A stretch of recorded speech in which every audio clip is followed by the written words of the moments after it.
এনসিপির ৫ গুরুত্বপূর্ণ নেতা গতকাল কক্সবাজারে গিয়েছিলেন। তাদের কক্সবাজারে যাওয়া নিয়ে নানা রকম জলঘোলা হয়েছে, নানা খবর ছড়িয়ে পড়েছে মেইনস্ট্রিম মিডিয়াতেই। আর সবচেয়ে বেশি যেটা ছড়ালো সেটা হচ্ছে তারা গেছেন সাবেক মার্কিন রাষ্ট্রদূত পিটার হাসকে আমরা চিনি, খুব ভালো মতো চিনি। শেখ হাসিনার সময় শেষের দিকে তিনি কি করেছেন, খুবই ভিজিবল ছিলেন তিনি। সো পিটার হাসের সাথে তারা বৈঠক করতে কক্সবাজার গেছেন এবং একটা হোটেলের কথা বলা হয় যেখানে হাস আগে থেকেই ছিলেন, সেখানে গিয়ে এরা বৈঠক করবেন এরকম খবর ছড়িয়ে পড়ে মেইনস্ট্রিম মিডিয়াতে। খুব স্বাভাবিকভাবেই এটা নিয়ে প্রচুর শোরগোল শুরু হয়। তারিখটা ৫ তারিখ বলে খুব বেশি শোরগোল আরও হয়েছে।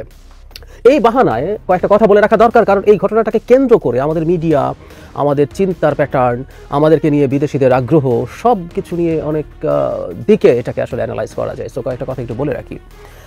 প্রথম কথাটা হচ্ছে, এখন এটা খুব ক্লিয়ারলি জানা যায় যে পিটার হাস দেশেই নেই।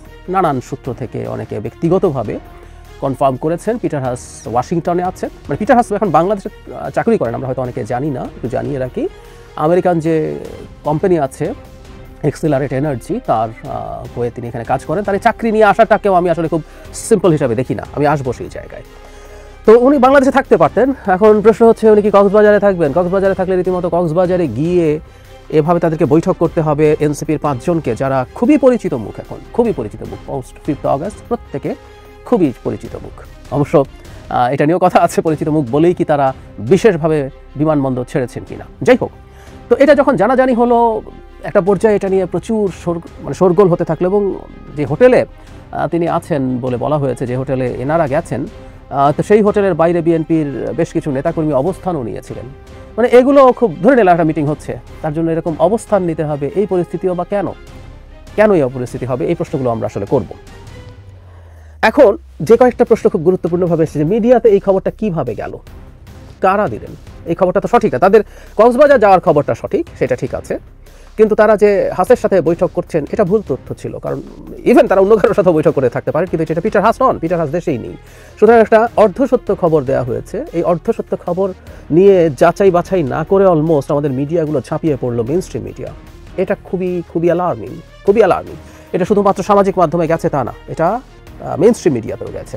আমাদের মেইনস্ট্রিম মিডিয়াকে আরও সতর্ক হতে হবে। প্রয়োজনে আরেকটু দেরি করে তারা খবর দিক, তারা অন্তত যাতে সঠিক খবরটা খুঁজে পেতে পারেন সেই চেষ্টা তাদেরকে করতে হবে। মানে এই যে ঝোঁকের মাথায় দ্রুত একটা সকল ব্রেকিং নিউজ দিয়ে সেটা দিয়ে প্রচুর মানুষের কাছে পৌঁছা, এবং এখন সোশ্যাল মিডিয়া যুগে যেটা হয়েছে, এটার সাথে আর্নিংয়ের প্রশ্ন জড়িত হয়েছে, এই প্রবণতা আমাদের জন্য খুব বড় বিপর্যয় তৈরি করবে। এটা একটা খুব গুরুত্বপূর্ণ ফাইন্ডিং। এবং আমাদের প্রেস কাউন্সিল আছে, প্রেস কাউন্সিলের উচিত, এটা আদৌ কাজ করে কিনা সব প্রশ্ন আছে, প্রেস কাউন্সিলের উচিত স্বতঃপ্রণোদিত হয়ে এই ব্যাপারটার একটু খোঁজ খবর করা। আবার একই সাথে এটা সত্য যে মিডিয়াগুলো এই ধরনের মুভমেন্টকে খেয়াল করবে। মানে এটা দরকার আছে, এটা জরুরিও আমি মনে করি। দেশটা কোথায় যাচ্ছে, কীভাবে যাচ্ছে, বিশেষ করে আমরা একটা টার্মোয়েলের টাইমের মধ্য দিয়ে যাচ্ছি। এই সময়ে নানা রকম শক্তি, নানা রকম কাজ বাংলাদেশে করতে চাইছে, নানা রকম উদ্দেশ্য তাদের আছে, নানা রকম তাদের ধান্দা আছে। সো আমরা খেয়াল রাখবো, সেটাও রাখা ভুল কিছু না, সেটাও করতে হবে, কিন্তু এর মধ্যে যাতে ক্রেডিবিলিটি জায়গাটা নিশ্চিত থাকে। এখন প্রশ্ন এনসিপির দিক থেকে তৈরি করার মতো পরিস্থিতি হয়েছে যে যে 5 আগস্টকে এনসিপি তার সবচেয়ে বড়, তারা শতভাগই প্রায় ক্রেডিট ক্লেম করে, পরে চাপের মুখে এসে সবার কথা তারা বলছে। একসময় তারা অন্যদেরকে খুবই বিদ্রুপ এবং খোঁচাখুচি করতো, যে এত বছর পারেন নাই, আমরা পেরেছি, ইত্যাদি। এখনও বলেন, তবে বলেন যে সাথে অন্যরাও ছিলেন, আপনারাও ছিলেন, ইত্যাদি। সো সে 5 আগস্ট জনাব নাসিরুদ্দিন পাটোয়ারি মিডিয়াকে বলেছেন তারা হাওয়া খেতে গিয়েছিলেন, তারা পদযাত্রা করে খুবই ক্লান্ত হয়ে হাওয়া খেতে 5 তারিখ গেছেন। 5 তারিখ ঢাকায় এত অনুষ্ঠান হচ্ছে, এত কিছু হতে পারে যে তাদের সর্বোচ্চ 2-3 জনকেই মানে প্রধান উপদেষ্টার মূল জায়গায় দাওয়াত করেছে, কিন্তু এর বাইরে মানিক মিয়াতেও প্রচণ্ড বড় গ্যাদারিং ছিল, অনেক মানুষ সেখানে ছিলেন, তারা সেগুলো সব বাদ দিয়ে হাওয়া খেতে গেছেন। মানে এটা যদি সহি কথাও হয়ে থাকে, এটা অত্যন্ত পলিটিক্যালি ইনকারেক্ট সিদ্ধান্ত হয়েছে, তাদের এটা মনে রাখা দরকার। হাসের গুজব নাও যদি মানে রটে যেত, তাদের 5 জনকে দেখা গেছে বিচে, কক্সবাজারে, তারা পরিচিত মুখ, বারবারই বলছি, তাদেরকে দেখা যাওয়াটা ইটসেলফ ভালো বার্তা দিত না। কিন্তু এর মধ্যে খুবই বড় কিন্তু প্রশ্ন তৈরি করেছে একটা সিসিটিভি ফুটেজ, যেখানে দেখা যায়, এটা যদি সঠিক হয়ে থাকে, যেখানে দেখা যায় তারা বিমানবন্দরের পেছনে একটা নির্মাণাধীন গেট দিয়ে বেরোচ্ছেন। তার মানে তারা তাদের আশাটার লুকানোর চেষ্টা করছেন। তাহলে আমরা এই প্রশ্ন করতে পারি, তারা কেন আসলে লুকানোর চেষ্টা করছেন? তারা কি গোপন কোনো মিশনে এসেছিলেন? এই প্রশ্ন আসতে পারে, এটা আমরা করে রাখবো। এই ব্যাপারগুলো নিয়ে ভবিষ্যতে এই দলটিকে মাথা ঘামাতে হবে। পারসেপশন রাজনীতিতে ম্যাটার করে, তাদের এটা বুঝতে হবে। প্রায় বলি, ফ্যাক্টের চাইতে পারসেপশনের গুরুত্ব রাজনীতিতে একেবারে কম না, অনেক সময় পারসেপশন ফ্যাক্টকে ছাপিয়ে যায়। এবার আসলে গুরুত্বপূর্ণ আলোচনাটায় আসি। ধরে নিলাম পিটার হাসের সাথে তাদের বৈঠক হয়েছে, আমরা এখন প্রশ্ন করবো তাতে কি হয়েছে, তাতে আমাদের অনেকের একেবারে হিস্টিরিয়াগ্রস্তের মতো আচরণ করা উচিত হয়েছে কিনা। বাংলাদেশের রাজনীতিতে আমেরিকার স্বার্থ আছে, খুব সিরিয়াসলি আছে। শেখ হাসিনার সময় যখন আমেরিকা নানান পদক্ষেপ নিত, কতবার যে কথা বলেছে, আমেরিকা কাউকে চ্যারিটি করতে আসে না, কিন্তু আমরা তো সময় আমেরিকার পদক্ষেপকে সমর্থন করেছি, কারণ আমেরিকার স্বার্থ আর আমাদের স্বার্থ মিলে গেছে। আমেরিকা বাংলাদেশ থেকে শেখ হাসিনার মতো একটা অথরিটারিয়ান সরকারকে সরাতে চেয়েছিল, কারণ এই অথরিটারিয়ান সরকার চীনের খপ্পরে অনেক বেশি চলে গেছে।